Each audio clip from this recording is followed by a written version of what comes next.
Hello दोस्तों, स्वागत है आप सभी का हमारे यूट्यूब चैनल अड्डा 730 स्टडी में। तो दोस्तों, आज आपके लिए हम जीके जीएस के फिर से महत्वपूर्ण क्वेश्चन लेके आए हैं, जिसकी सीरीज हमने जो शुरुआत की है, ये टॉप 500 क्वेश्चनों की ये शुरुआत की है। इसमें आपको सभी इंपॉर्टेंट क्वेश्चन करवाएंगे जो आपके लिए सभी एग्ज़ाम के लिए बहुत इंपॉर्टेंट हैं।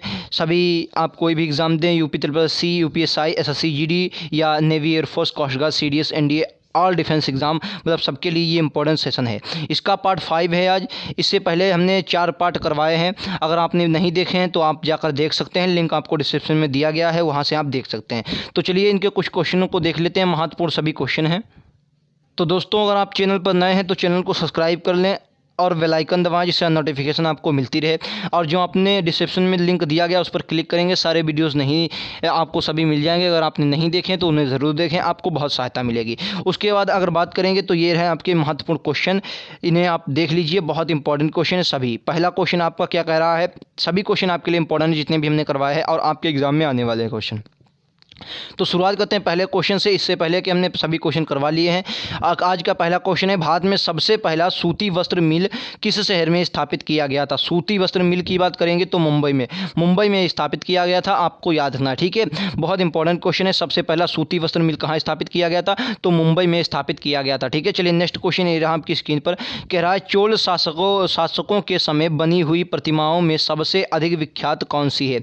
मतलब चोल राजाओं ने जो प्रतिमाएं बनवाई हैं आपकी, वो उनमें सबसे विख्यात प्रतिमा कौन सी है। तो इसका राइट आंसर हो जाएगा ऑप्शन नहीं दिए, नटराज शिव की कांस्य प्रतिमा। जो कांस्य की प्रतिमा है नटराज शिव की, ये बहुत इंपॉर्टेंट है, जो आपके कहाँ चोल शासकों द्वारा बनवाई। ये चोल शासक कहाँ, आपको दक्षिण वाले क्षेत्र में चोल पांड्यराजाएं देखने को मिलेंगे। ये संगम वंश के आसपास की क्षेत्र, बिल्कुल तमिलनाडु वाले क्षेत्र में आपको ये देखने को मिलेंगे, ठीक है। और उस वक्त के ये प्रसिद्ध राजाओं में से एक थे। चलिए नेक्स्ट क्वेश्चन ये रहा आपकी, दिल्ली में किस सुल्तान ने अपनी आत्मकथा लिखी थी। तो बताइए इसका राइट आंसर क्या होगा, दिल्ली में किस सुल्तान ने अपनी आत्मकथा लिखी थी। तो इसका राइट आंसर हो जाएगा ऑप्शन फिरोज शाह तुगलक, क्या हो जाएगा, फिरोज शाह तुगलक हो जाएगा। फिरोज शाह तुगलक ये तुगलक वंश के एक शासक रहे हैं, इन्होंने अपनी आत्मकथा लिखी थी, आपको याद रखना है। अगला क्वेश्चन है, टीपू सुल्तान की राजधानी कौन सी थी। टीपू सुल्तान मुंशे मैसूर का ये दूसरा महत्वपूर्ण शासक था। पहले आपके हैदर अली हुए, हैदर अली का ये पुत्र था टीपू सुल्तान बहुत इंपॉर्टेंट शासक आते हैं। इसने नेवी में बहुत ध्यान दिया था, मतलब नेवी मतलब कहने का नौसेना को इसने बहुत बढ़ावा दिया था। ये पहला ऐसा शासक था जिसने दूसरे देशों में भी अपनी सेनाएं तैयार की थी। इसके बारे में क्वेश्चन पूछा जाता है। और इसने जैसे आईबी खुफिया एजेंसी नहीं होती वर्तमान में, इस प्रकार से इसने अपनी एजेंसियां तैयार की थी। तो इसकी राजधानी कौन सी थी, तो श्रीरंगपट्टनम राजधानी थी। मृत्यु कब हुई,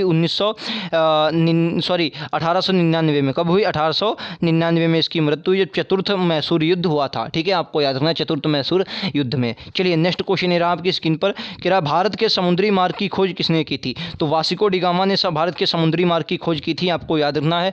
कमेंट बॉक्स में बताकर जाना है वास्को डी गामा कहाँ का यात्री था। सभी क्वेश्चन आपके लिए इंपॉर्टेंट हैं और आपके एग्जाम में पूछे गए क्वेश्चन हैं। आपने एग्जाम दिया होगा तो आपको लगेगा कि हाँ ऐसे क्वेश्चन आपको मिलते हैं। सिकंदर कहाँ का शासक था, बताइए इसका राइट आंसर। सिकंदर जो था ये कहाँ का शासक था, तो मकदूनिया का ये शासक था। कहाँ का, मकदूनिया का। सिकंदर मकदूनिया का शासक था, आपको याद रखना है, ठीक है। अगला क्वेश्चन है, गदर क्रांति छिड़ने का सबसे महत्वपूर्ण कारण क्या था। जो गदर क्रांति आई तो इसके छिड़ी इसका मतलब सबसे महत्वपूर्ण कारण क्या रहा। तो प्रथम विश्व युद्ध की शुरुआत ही गदर पार्टी का सबसे महत्वपूर्ण कारण रही है, आपको याद रखना है, ठीक है। इंपॉर्टेंट क्वेश्चन है। नेक्स्ट क्वेश्चन पर चलें, लीजिए आपका अगला क्वेश्चन ये रहा आपकी स्क्रीन पर, कह रहा है ऋग्वेद में नवा मंडल किस एक को ही समर्पित सूक्तों का संग्रह है। ऋग्वेद में नवा मंडल किस एक को ही समर्पित सूक्तों का ग्रंथ है, सो सोम को समर्पित है। किसको, सोम को समर्पित है, आपको याद रखना है, ठीक है। इंपॉर्टेंट क्वेश्चन है, इसको भूलना नहीं है। अगला क्वेश्चन कह रहा है कि इतिहासकारों में से वी.ए. स्मिथ ने किसको विजयों से प्रभावित होकर उसे भारत का नेपोलियन कहा। वेरी इंपॉर्टेंट क्वेश्चन है। तो भारत का नेपोलियन किसने कहा, वी.ए. स्मिथ ने कहा। एक क्वेश्चन आपका ये तैयार हुआ, किसे कहा, समुद्रगुप्त को को कहा। समुद्रगुप्त ये एक ऐसे शासक थे जिन्होंने दक्षिण भारत को जीता था। पहली बार इन्होंने दक्षिण भारत को जीता था। ये प्राचीन काल के पहले ऐसे गुप्त काल के ये महानतम शासक हैं समुद्रगुप्त। तो और इनके काल में सामंतीकरण व्यवस्था बहुत चरम स्तर पर थी। ये क्वेश्चन आपके एग्जाम में पूछा जा सकता है। सामंतीकरण व्यवस्था, भूमि के बदले सेना लेना, इसका मतलब होता है सामंतीकरण। तो गुप्त के ये बहुत महत्वपूर्ण शासक रहे हैं, आपको याद रखना। इन्हें भारत का नेपोलियन कहा जाता है। अगला क्वेश्चन कह रहा है कि महावीर ने जैन धर्म से पूर्व प्रतिपादन में 4 महाव्रतों में से कौन सा 5वां व्रत जोड़ा। मतलब जैन धर्म अगर आपने पढ़ा होगा तो 4 महाव्रत पहले थे, लेकिन इन्होंने 5वां जोड़ा। 5वां कौन सा इन्होंने जोड़ा? ब्रह्मचर्य इन्होंने ही जोड़ा था। ठीक है, ब्रह्मचर्य इन्होंने जोड़ा था। ठीक है, 5 महाग्रंथ। ये 24वें तीर्थंकर थे। इनको भारत में जैन धर्म का भारत में संस्थापक, वास्तविक संस्थापक इनको ही माना जाता है, लेकिन जो संस्थापक थे वो ऋषभदेव थे, लेकिन वास्तविक संस्थापक इन्हें माना जाता है। अगला क्वेश्चन है, कह रहा है कि तृतीय बौद्ध संगीति कहाँ हुई थी? तृतीय बौद्ध संगीति कहाँ हुई थी, बताइए।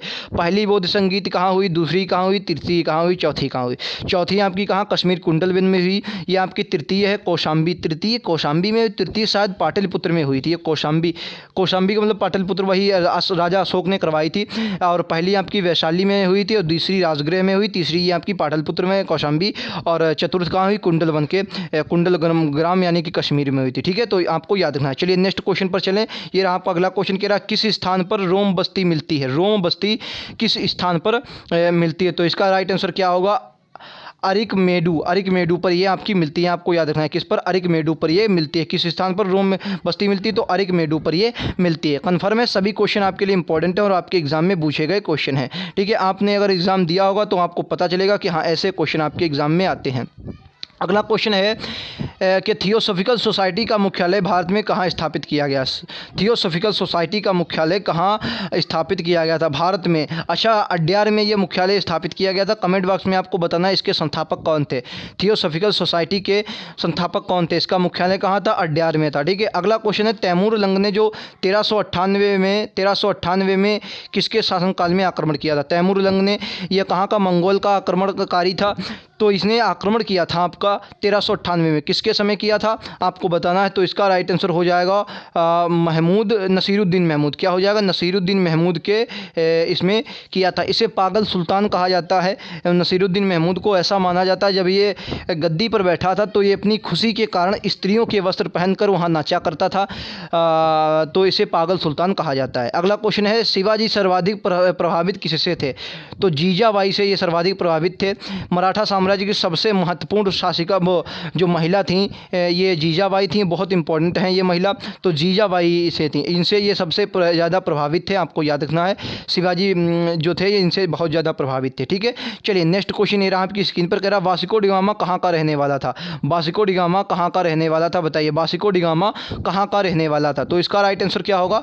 पुर्तगाल का रहने वाला था। आपको याद रखना, पुर्तगाली था। कौन? Vasco D gamma. क्लियर है? अभी हमने आपसे क्वेश्चन भी पूछा था, वास्को डी गामा कहाँ था?